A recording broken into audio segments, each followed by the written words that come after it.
The best way you can support me is with a simple subscribe. Subscribe to my channel for more content like this. All right, Mr. Taliaferro TV, Blake Griffin. Let's go ahead and make this clip quick. He re-signs with the Los Angeles Clippers, 5-year deal. Blake had started to make some meetings. He had a meeting scheduled with Denver Saturday. He had a meeting scheduled with the Phoenix Suns. I actually thought the Phoenix Suns had a good chance to sign Blake Griffin. But the reality of the situation is Blake really didn't want to leave Los Angeles. He wanted to make sure the Clippers gave him that 5th-year deal, that 5-year deal. See, Blake was probably going to get a 4-year deal if Chris Paul had already re-signed with the Clippers, because the Clippers would have had some leverage. But since you lose Chris Paul, the Clippers have no room to start over and no room to lose Blake Griffin, their star. So what you got to do is give Blake pretty much everything he wants. So they give him a 5-year deal. It's not smart to give a guy like Blake Griffin 5 years. Because he's injury prone. He hasn't been able to get through pretty much any season over the last 2-3 years. I think it's a huge mistake, but the Clippers' hands are pretty much tied. It's like, let's play devil's advocate. You lose Blake Griffin, you're stuck with DeAndre Jordan, who shoots 49% from the free throw line. You can't start over. And if you're the Clippers, you've been pretty much a losing organization for most of 20 years. You're just now seeing what it's like to win. You lose Blake, you're back to losing. Who knows when you're going to be relevant again? They don't make them like Blake Griffin in a draft like that often, right? So you got to re-sign Blake. You had to give him the 5-year deal because you lost the leverage. And then there's the other side to it. Why give Blake this money? He's injury prone, like I said. Him and DeAndre have shown that they haven't worked out with one of the best point guards of all time in Chris Paul. If they ain't worked out with him running the helm, do you really think it's going to work out with Patrick Beverley? I think not. And you don't know if you're going to be able to re-sign JJ Redick. And Doc Rivers is still the VP at this moment. That doesn't need to be the case. He hasn't made smart decisions. If Doc signed Blake tonight, this is probably another bad decision on the hands of Doc Rivers. He's yet to make a smart decision as a GM. Blake, I think, made a huge mistake. I really think that brother should have listened to the offers, but I get it if he's comfortable in LA. I get it.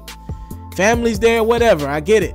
But I know he thought about Phoenix because his brother Taylor Griffin played for the Suns, and I can only imagine when Blake was probably when his brother was in the league, he probably spent time in Phoenix kicking it with his brother, so maybe he wanted to kind of kick it out there. Or when you talk about Blake, the Miami Heat had interest, Boston Celtics had interest. I think he jumped the gun and re-signed with the Clippers too early. I would have gave it a couple days. The money would have been out there for Blake. Now that 5th year couldn't have been on the table because he only get 5 years with the Clippers. But is it a money thing? He has a lot of endorsements. Is it a security thing? Does the brother now have confidence in his body to hold up 5 years?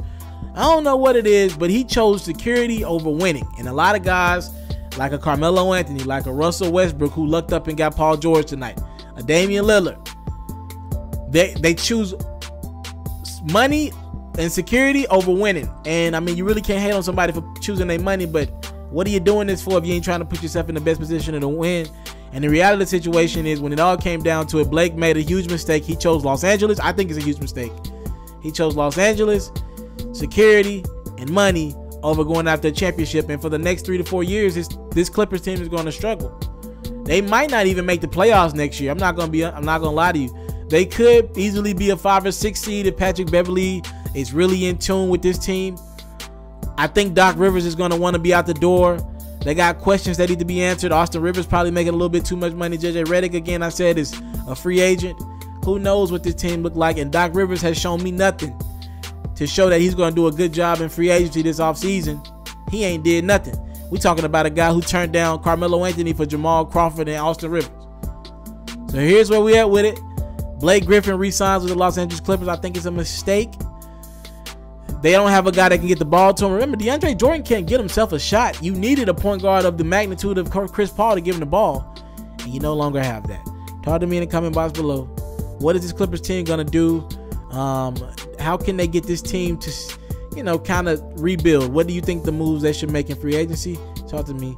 Comment box below. Subscribe to my channel if you haven't done so. I'm out. If you're looking to book me for an interview video or by phone, if you're looking to have your music or your skill featured on my daily podcast, if you're looking to book me for a speaking engagement to help motivate some kids, if you're looking to have me rock some of your clothing to help promote your brand, make sure you hit me up at booking@itsmrtaliaferro.com. Again, that's booking@itsmrtaliaferro.com.